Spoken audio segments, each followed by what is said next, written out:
Mayonnaise વાળી sandwich બનાવી છે. મારા વિડીયોમાં જોજો કેવી રીતે બની. આ હું ગ્રીન ચટણી બનાવું છું. ગ્રીન ચટણીની અંદર હવે આપણે એને ગ્રીન મરચાં નાખી દઈશું, સિંગદાણા નાખશું, લસણ નાખશું. એ બધું નાખીને આપણે પીસી દેવાના છે. હવે એ બધું એની અંદર થોડીક એની અંદર મેં સાકર નાખી છે. થોડીક સાકર નાખવાની. ગ્રીન ચટણી બહુ સરસ બને અને સેન્ડવિચ પણ બહુ સરસ બને છે. મારી ચેનલને લાઈક કરજો, સબસ્ક્રાઈબ કરજો નવા હો તો. હવે આ હું પીસી લીધા છે બધા સરસ રીતે. આવી રીતે પહેલાં એ બધું પીસી લેવાનું. પછી આપણે એની અંદર દહીં નાખવાની છે, કોથમીર પછી નાખવાની છે. હા, હવે આપણે દહીં નાખી દેવાના. એની અંદર દહીં નાખશું, પછી કોથમીર નાખી દઈશું.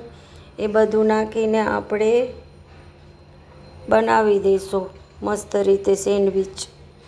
મારી ચેનલને લાઈક કરજો, સબસ્ક્રાઈબ કરજો નવા હો તો. ચેનલને થોડુંક એની અંદર પાણી નાખવાનું છે. હવે હું એને પીસી લઉં છું. ચટણી સરસ રીતે પીસાઈ જાય એટલે આપણે એકડે બાઉલમાં કાઢી લઈશું. જો એટલી સરસ મારી ગ્રીન ચટણી બની ગઈ છે.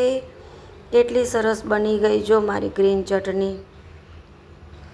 ને તમે લોકો ઘરે કેવી રીતે બનાવો છો મને જણાવજો કમેન્ટમાં. હવે મેં ઉપરથી મીઠું નાખ્યું છે. મેં મીઠું છેલ્લે નાખ્યું છે. તમે લોકો પહેલાં નાખવું હોય તો નાખી શકો છો. ચટણી રેડી થઈ ગઈ છે. હવે સેન્ડવિચનું સામાન હું તમને બતાડું. આની અંદર કાકડી છે, ગાજર છે, શિમલા મરચાં, કોબી બધું ઝીણું ઝીણું સમારી લીધું છે મેં. હવે એની અંદર આ મકાઈ મેં બાફી લીધી છે. એ બધું આપણે હવે મિક્સ કરીને બનાવશું. હવે એની અંદર આ મેયોનીઝ છે, ચીલી ફ્લેક્સ છે, એ બધું આપણે એની અંદર મિક્સ કરશું. અને એક મોટો આ બ્રેડનો પેકેટ લાવવાનું છે. બ્રેડ આપણે બનાવશું સેન્ડવિચ. અને સેન્ડવિચ બહુ હેલ્ધી અને ટેસ્ટી બને છે. આ જો હવે રીતે એક બાઉલમાં આપણે હવે એની અંદર આ બધું ઝીણું ઝીણું સમારેલું છે એ બધું આપણે એની અંદર મિક્સ કરી દઈશું. આ મેં કાકડી નાખી, કાંદા નાખ્યા, પછી એની અંદર ગાજર ને પછી લાસ્ટમાં આપણે મકાઈ બાફેલી હતી એ નાખી દઈશું. પછી એની અંદર હવે આપણે આ બધું નાખીને મિક્સ કરશું. પછી એની અંદર આપણે મેયોનીઝ ને એ બધું નાખી દઈશું. મારી ચેનલને લાઈક કરજો, સબસ્ક્રાઈબ કરજો. ક્યાંથી જોવો છો કમેન્ટમાં પ્લીઝ જણાવજો. હવે આ એની અંદર મેં મેયોનીઝ નાખ્યું છે. આ મેયોનીઝ જરૂરી છે. પછી ચીઝ છે, મેયોનીઝ, ચીઝ એ બધું નાખવાનું. એટલે સેન્ડવિચ બહુ મસ્ત બને, હેલ્ધી બને, ટેસ્ટી બને. છોકરાઓને બહુ ભાવે એ સેન્ડવિચ. અમે લોકો અવારનવાર બનાવતા હોઈએ. આ ચીલી ફ્લેક્સ નાખવાનું, ચીલી ફ્લેક્સ નાખી દેવાનું છે બધું. હવે ધીમે ધીમે એને બધાને મિક્સ કરી દેવાનું છે. ચેનલને લાઈક કરજો, સબસ્ક્રાઈબ કરજો, વિડીયોમાં કમેન્ટ કરજો. અને આ બધું તમે જોવો છો તમને કેવું લાગ્યું એ પર જરાક જણાવજો મને. અને આપણે એની અંદર હવે ચીઝ ખમણી લઈશું. થોડુંક મેં મીઠું નાખ્યું છે. હવે આ ચીઝ ખમણી રહ્યા છીએ આપણે. ચીઝ, મેયોનીઝ બધું નાખીને આપણે બનાવશું. સરસ સેન્ડવિચ બને, ટેસ્ટી બને. હવે આ ચીઝ મેં ખમણી લીધું છે. અને આખો વિડીયો જોજો એટલે તમને ખ્યાલ આવે કે આ કેવી રીતે બન્યું છે. ચેનલને લાઈક કરજો, સબસ્ક્રાઈબ કરજો, કમેન્ટમાં જય માતાજી લખજો. તમને આ વિડીયો કેવો લાગ્યો એ પણ મને કહેજો.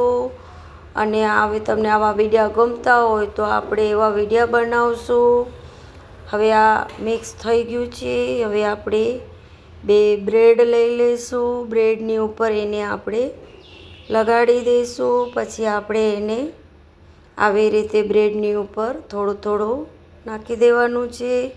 પછી એને આપણે ઘીમાં એને તવા ઉપર શેકી લઈશું. જેની પાસે મશીન હોય એ મશીનથી શેકી લેવાનું. અમારી પાસે મશીન નથી એટલે અમે લોકો આવી રીતે બનાવીએ છે. હવે એની ઉપર બીજો બ્રેડ છે એને આપણે એની અંદર નાખી દેવાનું છે. આવી રીતે ઉપર ઢાંકી દેવાનું. થોડું ઘી લગાડવાનું છે તવા ઉપર. હવે એ તવો ગરમ થઈ ગયો છે. સેન્ડવીચ આપણે એને શેકી લઈશું. હવે આવી રીતે આપણે શેકી દેવાની છે સેન્ડવીચને. સરસ રીતે શેકાઈ જાય એટલે આપણે એને જમવા બેસી જશું. તમે લોકો આ સેન્ડવીચ કેવી રીતે બનાવો છો એ મને જણાવજો એટલે મને ખ્યાલ આવે કે તમે પણ આવી રીતે બનાવો છો. સરસ શેકાઈ ગઈ છે. આપણે થોડીક કડક બનાવવાની છે એ સેન્ડવીચ. છોકરાઓને મારા બહુ ભાવે એટલે અમે લોકો બનાવતા રહીએ. હવે આપણી આ સેન્ડવીચ બનીને રેડી થઈ ગઈ છે. ગ્રીન ચટણી નાખીને આપણે એને કટ કરીને પછી જમી લેશું. છોકરાઓને ઉતાવળ બહુ હોય એટલે આપણે પહેલાં છોકરાઓને આપી દઈએ પછી આપણે જમશું. અને મારી ચેનલને લાઈક કરજો, સબસ્ક્રાઈબ કરજો. ક્યાંથી જોવો છો પ્લીઝ કમેન્ટમાં જણાવજો. સેન્ડવીચ બનીને રેડી થઈ ગઈ છે. હવે આપણે જમી લઈશું. હવે આ ચટણી મેં ગ્રીન બનાવી તો તમને જોયું આગળ વિડીયોમાં કે મેં કેવી રીતે બનાવ્યું છે. હાલો હવે આપણે જમી લઈએ. બધા મિત્રોને જય માતાજી, જય શ્રી કૃષ્ણ.